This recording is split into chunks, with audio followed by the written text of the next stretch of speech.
All right. Well, hello, everyone, and welcome to the podcast. I am absolutely thrilled that you are here. If you have never checked out the podcast before, we are primarily an interview and a commentary podcast. Today, we have an interview for you on the studio line. Right now, I have Karen DeBonis. Karen, welcome to the program. So glad to have you here. Thanks, Billy. It's great to be here. Karen is the author of a book, and the title of it is Growth: A Mother, Her Son, and the Brain Tumor They Survived. And once again, the author's name is Karen DeBonis. The byline that she has in some of her listings that I've noticed is, can a woman who never learned to stand up for herself find the courage to speak up for her son? And I'll just briefly give you the arc of the story here. Karen was, happily married and had an 8-year-old son named Matthew. And Matthew started to develop tics. And it seems like her husband and the pediatrician kind of said, well, this is something that, it just is. These things happen with some children, etc. She had a feeling that something more was going on, and it did turn out to be something serious. And then she was kind of bothered by the fact that she wasn't more proactive, that she didn't follow her instincts and say something sooner. And I got to tell you, Karen, that's something, you are not alone in that. You are absolutely not. As a matter of fact, men are notorious for ignoring chest pains. Mm-hmm. It's like, oh, I just need to catch my breath. I'll be fine. Right. And the next thing you know, we're walking toward the light. Mm-hmm. or something like that. Yep. So this is not an unusual occurrence. You are not alone. And I think a lot of people can relate to this. Let's start with a little bit about you. Where are you from? I'm originally from Pittsburgh, Pennsylvania, but really? I've lived in Troy, New York, upstate New York for 40 years. Awesome. Well, you're not too far from where I'm from. I'm from Canton, Ohio, which is about 2 hours away. 2 hours away, and we have a little rivalry there because the Browns just over the years have not held up to the Pittsburgh Steelers. Right, so. Right. I was just in Columbus last weekend for a book festival. It's been a long time since I've been to Ohio. Yeah, Columbus is a happening place now. It certainly is. It's a growing area, that's for sure. Now, have you always had an interest in writing, or is that something that kind of developed out of this situation? I never was a writer. I mean, I did what I had to do. I got good grades in school, and I went to college, and I have a graduate degree. So I wrote what I had to write, but it wasn't something that I enjoyed. I didn't write poetry or little stories. But then I had the story that I felt I needed to tell. So I learned how to write. Let's talk a little bit about, when you read the synopsis of your book, you talk about everything was fine, good marriage, happy boy, and some little tics started happening. I know it was eye rolling or something like that. Yes. So you want to tell us a little bit how that developed? Sure. It seemed to just come out of the blue. So Matthew was 8 by that point, and he was a little challenging. He was colicky as a baby and extremely high energy, but he did well in school. He was a straight A student, in fact, very bright, very well behaved at home for the most part. And I just noticed one day this eye rolling tic, and it was I describe it as an ocular Ferris wheel, just going around and around and around and around and around. And he kept doing it and doing it and doing it. And I didn't know what it was, but I knew I would mention it to his pediatrician and see what she had to say. And I didn't know until 3 years later that really was kind of the beginning of his deterioration. Yeah. What was the explanation? Was it just something like, well, some kids do that? What was kind of the comment that you heard when you asked about it? Yeah, the pediatrician said it's a habit tic, and they are developmentally considered typical, and especially in boys ages 8 to 11. So he was right in that sweet Yeah. spot of where it was, on the more common side for kids to develop. Yeah. So this went on then for what you say a period of years, 1 or 2 years? It did, and it escalated. It wasn't just the eye rolling tic. Then it became wrist rolling, like when kids do that vroom vroom sound, for a Mhm. motorcycle, and Oh, okay. then it was what we called face scrunching.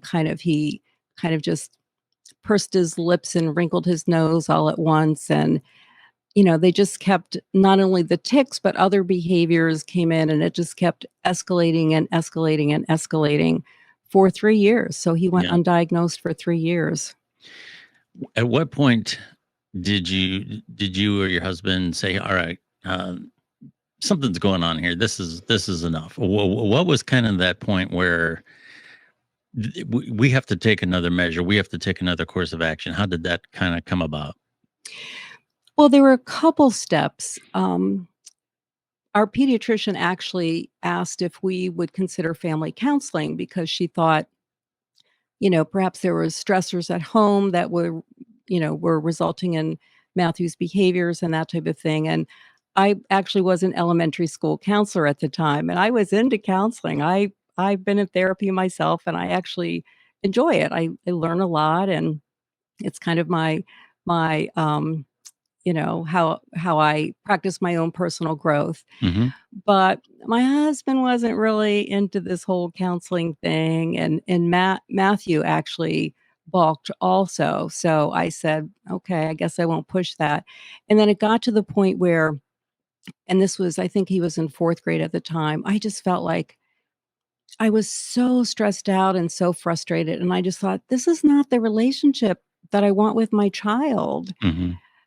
So it wasn't like so we got into counseling, he and I, my son and I, and it wasn't like I was bringing him to counseling. I Hmm. was bringing us to counseling because I wanted to be a good mother, and I wanted to, I mean, I loved him with all my heart, but I was so frustrated by his behaviors and not getting any support. So we got into counseling, and the kind of working hypothesis at the time was ADD, which is attention deficit disorder without the hyperactivity component. Because one of the strange things that was happening was this hyperactive son of mine was really slowing down. It was just very Hmm. unusual. So we worked with that hypothesis for a while, and I finally, I was just so desperate because he wasn't, all his skills were going. Cognitively, he struggled, emotionally and socially. His motor skills were being effective. He was always very agile and quick, and he just became kind of slow and lethargic. Yeah. And I finally, the pushback that I finally said to our pediatrician, because she kept saying, "This is normal, this is normal, this is normal." And finally I said, "This is not normal for Matthew." Hmm. And that was, I think, the trigger to get us referred to a neurologist, and there were a whole slew of other specialists, and it took a while to get the diagnosis, but there were, a couple points along the journey where I just Hmm. felt like, "Okay, enough is enough," and I did push back, and that's what it took. Not to ask you a personal question, but I think a lot of people might wonder this. Given that your husband was kind of in the camp of this is normal, let it go. When the bad news started coming in, did that throw any kind of a stress on your relationship? Oh, our relationship, yeah, it took, it was very stressful, Hmm. and we were often kind of butting heads about, you know, whether or not there was a problem, or whether the problem could be solved by, Matthew just trying harder or being more active, get out Hmm. and ride a bike and get some fresh air, and that's gonna solve it. So we really were at loggerheads quite a bit. And I'm glad you asked the question, because it is something that I know, I've had questions from readers, and and from other people that have known about this journey. And, you know, all the doctors, not just the pediatrician, we had many other specialists, and until the very end, the many specialists pretty much said, it's okay, you don't have to worry. And my husband believed them. Yeah. He's a smart man, but he was Sure. listening to the doctors. And I think also he was kind of, cemented in his own denial that Mhm. I think he just couldn't fathom that something might be wrong with our firstborn, Yeah. son. So, we had we had some very difficult times. Mhm. And one of the things, this is kind of like I guess, a sweet spot for me of the story, when Matthew was finally diagnosed, my husband and I, Matthew had an MRI, and then we came to find out what was going on, what results they found, and then my husband and I went into the hall and just collapsed in each other's arms, and he said to me, "You were right, Karen. Thank Mhm. God you kept looking." And so Yes. I didn't need to say, "I told you so," because that was kind of my "I told you so" moment. Yeah. And we've talked about this. This happened over it was 1997 that Mhm. Matthew was diagnosed, so it's been quite a long time ago, and my husband and I have talked about it quite a bit since then, and I kind of grapple with that in the book. How can two people who love each other and love the same child kind of have such different positions on the things that happen? And I've just reconciled that, we just had different approaches and different Sure. mindsets about it, and Yeah. we've stuck it out together. Yeah, I was certainly wouldn't, I would probably be very much like him in that situation. And this isn't, nobody, there's no blame here. Neither one of you did anything wrong Right, per se. right.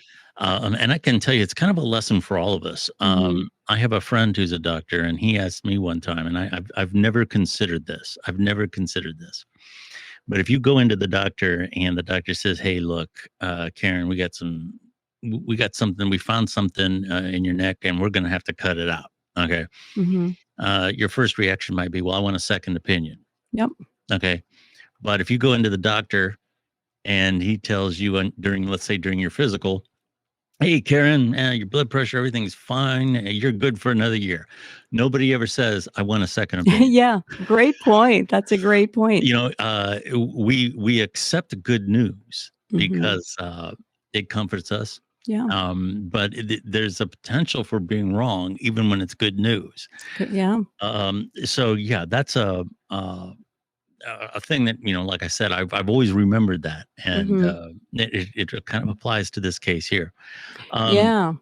Now, you also went through a spell where, as a mother, I think mothers are very much conditioned to be the person that, quote unquote, takes care of the child. Mhm. That's kind of like how our society is set up.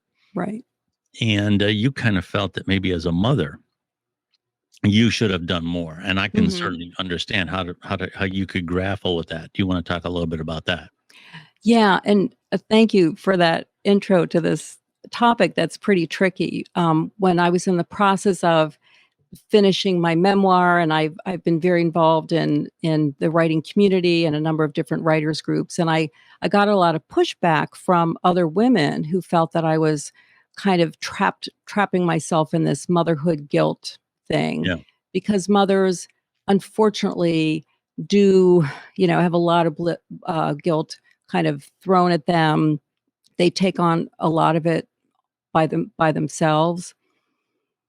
And again, in the book, I really grapple with, what does it mean to feel guilty as a mom? And for me, it really came down to my people pleasing, which is the inability to stick up for myself, to speak up for my son, to create conflict, to make other people unhappy, to annoy them. I mean, it's just a whole plethora Hmm. of inhibitions, I suppose. And so I know, I think it's probably anyone that has a sick child has had some experience, any parent, where they wish they had said something different, or they wish they had, spoken up sooner. I think that's pretty common. For me, I felt, there were specific scenes and specific conversations where I knew the words in my head. They were in my head, the Mhm. words that I wanted to say, which might have been, "I disagree with you, doctor," or, "You may be calling it normal, doctor, but this is something that we need to investigate," or, "I'm gonna go over your Mhm. head," or whatever it is. I had those words almost on the tip of my tongue, and I knew it was my tremendous fear of conflict and my inability to use that voice. That was what prevented me from speaking out and speaking up. Mhm. And for me, if I were to ignore that, or to say, "Oh, I don't wanna wallow in guilt," or something like that, it denies me that learning opportunity, and it denies other people learning through my experience, because I know a lot of women and some men struggle with people pleasing. And Sure. so I felt it was really important in this book to be really honest about the times that I wished I had spoken up, and again, it was because the words were there for me, and I was a reasonably good communicator, and I just was afraid to let them out. Yeah. Yeah. Like I said, it's something that I can understand because I think men and women across the board, we as human beings have a tendency to want to accept good news on the surface. There's nothing Mhm. wrong, and Yep. we don't want to, create friction with the doctor. We don't want to, Mhm. and it's something that's a very common feeling. And here again, It I is. certainly would. Uh, not at just talking to you personally, I certainly would assign myself too much blame about how this went down because in another situation, you just didn't know what the circumstances were, Mhm. and in another situation, there might have been nothing wrong. Mhm. Yeah, I'm sure that statistically, when generally if it's a growing tick, it's probably just a growing tick. Yeah. Yeah. You talked about how you were grappling with a number of different things, and you had said earlier that you really hadn't written before. So, kind of where I would want to go with the next question would be was it as important to tell your story just on the surface for telling your story, or was writing the book kind of like a therapy for you? Yeah, it's a great question, and I would say it was therapeutic, and it was the revising part, the revision process, that was most therapeutic. Hmm. So I could get it all down on paper, and a lot of people are journalers. I have never been, but I could get the story down on paper, and I was committed, as I said from the beginning, to completely tell my truth. I'm not going to hold back. And so I would write, work on a scene or a chapter or something like that. And it was when I went back to that, whether it was the next day, the next month, the next year, and I read it and I thought, that's not it. That is not my truth. So, Karen, what is my truth? And I Hmm. would really sit with that. And, once it was down in black and white, then I couldn't ignore it anymore. Hmm. So, I've known for a long, long time that I was a people pleaser, and I've known that it's been, kind of my Achilles heel in life. And it wasn't until I really put my full truth on paper and looked at it and kind of played around with it. As writers, we say you play around with the words to get them exactly the way you want. And looking at that is when I was just confronted with really how much I struggle. And Hmm. it was that process that helped me really start to break through and speak up for myself and set boundaries. And, I wish it had happened when my kids were young, but it didn't.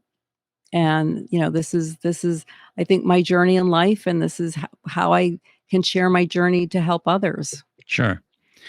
I'm sure that as the process, the medical process went along, the treatments and everything. It was a real roller coaster ride. I know the book talks about that a little Yeah. bit. Do you just kind of want to briefly talk about that? And were you at this point better equipped? You know, you're at this point now. You're firmly rooted in that what needs to be done. And were you better Mhm. equipped to move forward at that point?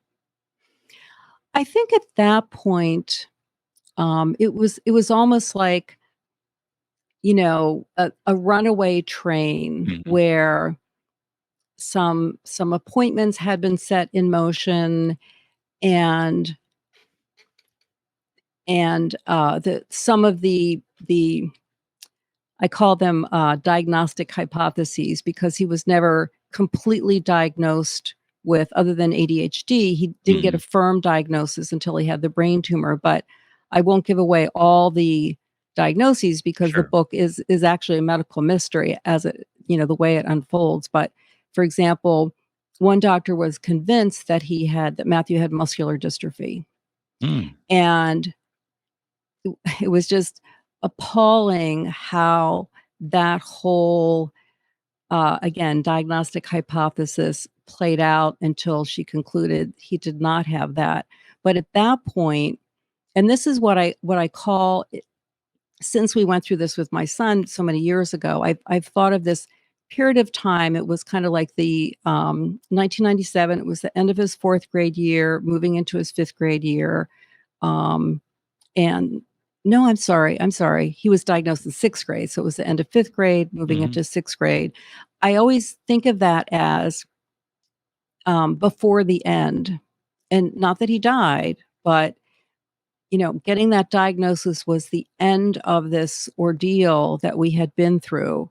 And so, once this, for example, muscular dystrophy hypothesis was floated, it seemed like, our pediatrician was kind of maybe buying in now to, perhaps there is more going on that I'm Hmm. giving credit to. And then we saw another, neurologist, and then we saw a psychiatrist, and that psychiatrist had an even crazier, excuse the pun, diagnostic hypothesis. And then we saw another psychiatrist. So it was like this runaway train, and it was Hmm. just moving and moving. And at that point, I didn't have to do much other than just to keep us, like, just keep our act together, the whole family, so we didn't Yeah. fall apart.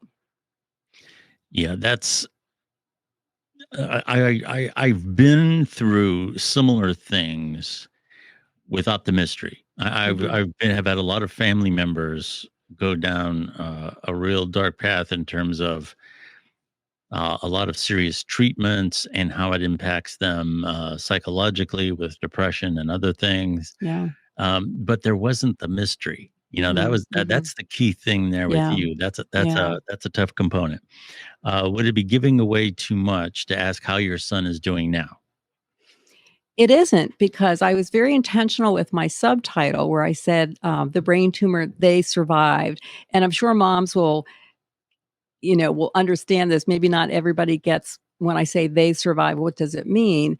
If your child suffers, as a mom, you suffer too. Absolutely. So my son survived this brain tumor, and I did too. And I think, again, for listeners who want to read the story, you'll understand what I mean by that toward the end. So so we survived, and he is thriving. He's almost 37 today, lives completely independently, bought his own house a few years ago, supports himself. So he's doing great. I will say, though, Hmm. that anytime the brain is damaged in any way, Sure. people rarely have a 100% uh, comeback. So, he has what I call hiccups, and I won't go into details. I do try not to tell his story now as an adult, because this is his story to Sure. tell. But, he has what we call some hiccups, and there are some struggles. But we are very, very fortunate and blessed that this is the story we have to tell, with such a great ending. Yeah. Anybody who's gone through something with a child, regardless of how the path was, whether it was bumpy, not bumpy, when it comes to dealing with a child's health, I can't imagine anybody not finding your journey interesting. Mhm. What would you hope that the reader does take away from the book? Well, it's been interesting. I've had women who I consider very strong-willed and, not afraid of anything. I've had women say to me, "Oh my goodness, I saw myself in that story, and I've done that type of thing." I've had men also reach out to me and say, not only, "Oh, I see myself, doing that type of thing," but also, "Oh, I see my wife, this describes my wife perfectly." So, I think one of the things that I hope readers take away is this concept of how important it is to be able to speak up and figure out a way to do that if that's something that you really struggle with, like I did, to figure out a way to do that. So if you're, God forbid, in a situation where you really need to rely on yourself to advocate for yourself or someone else, you'll have some of those skills to do that. Mhm. It can be an impossible question to ask, but I'll ask it anyway. As a general rule, Mhm. when you may have a child or any loved one uh, get a bad diagnosis, or worse yet, in some cases, a good diagnosis, and there's still symptoms going on, Yeah. and you feel that it might be something more than what you are being told. Mhm. What do you say to that person? Trust your instincts, I presume. Is that what your advice would be? Trust your instincts and don't be afraid. That I think one of the most important messages to give to doctors of our children is to say, "This is not normal for my child." And I think that's a message that got through, and for me, that was kind of what broke our impasse. I also think don't be afraid to go to, first of all, to get a second opinion, or even within the practice to go over the doctor's head to say, just to go to the practice manager or whoever's in charge and say, "Look, this is what I feel is happening, and I'd like to work out another solution." And often, if it's a larger practice, there are other doctors who might be able to take over or at least weigh in on what's going on.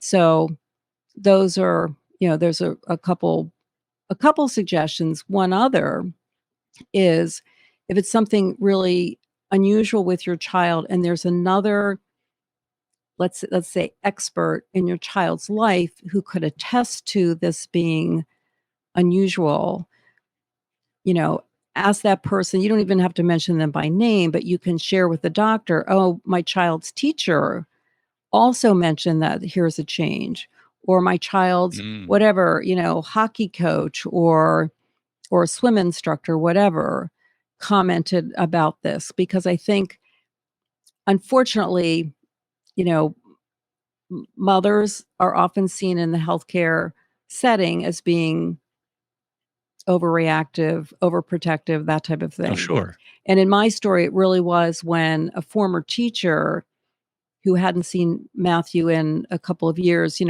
more than just passing in the hall, spent a little time with him and mentioned that she was horrified at his deterioration. It was that comment that I shared with one of the doctors that moved the MRI up to, I think, 3 days later, 2 or 3 days later. Mhm. So find another expert in your child's life and be open to what they have, because you don't wanna, convince somebody else that something's wrong if they're seeing something differently. Maybe sometimes we do have to listen to if someone else doesn't see what we see, you know, open your That's the mind hard to that possibility. Yeah, that's the hard part about it. Being Mhm. objective in these situations is extremely difficult. Yep. And that's why I would never second guess anybody who has Mhm. gone through what you've gone through. Mhm. The book is titled Growth: A Mother, Her Son, and the Brain Tumor They Survived. Karen DeBonis, and that's Debonis. That's how you spell her name. Where can people find the book, and where can they find you on social media? Thank you. Well, I'm my website is karendebonis.com. Hmm. My social media handles are pretty similar to that. I think on Facebook there must be another Karen DeBonis, so I got a 3 added to after my Okay. name, but you can find me on, Facebook and Twitter. I'm on Instagram a little bit, but the best place to get all my contact information and to get order links for the book are on my website, karendebonis.com. I will add one thing, Billy. And I don't know if everybody knew this. I only found this out maybe a year ago. If you're interested in this book, if you would prefer to get it out from your library rather than to buy it, ask your library. And if your library doesn't have a copy, ask your library to order it, because that is a thing that you can do. Oh, wow. And there's no guarantee, but often libraries, if a patron requests the book, they will order that for their collection. And then what you're doing is you're bringing this story to your whole community because it will be there. And certainly if your local indie bookstore doesn't carry it, they will order it. It's available to them on all the regular channels. So it's a pretty easy book to find. Fantastic. I'll say it one more time. Growth. A mother, her son, and the brain tumor they survived. Author Karen DeBonis. Karen, thank you so much for being on the program. Thanks, Billy. This was a great conversation. You had really intriguing questions. Well, that's good. Thank you. I appreciate the comment there. Once again, you can find me. Speaking of social media, you can find me on most social media simply as Billy D's, and the Billy D's podcast is available just about on any platform. I would have to say that Twitter is probably my social media home at Billy D's. I have all my links in my bio, and again, I'm available on just about all the major social media platforms under some Billy D's profile name of some sort. Thank you very much for listening to our podcast today, and I want to tell the audience that we very, very much appreciate you listening to the show as always, and we will talk to you again next week.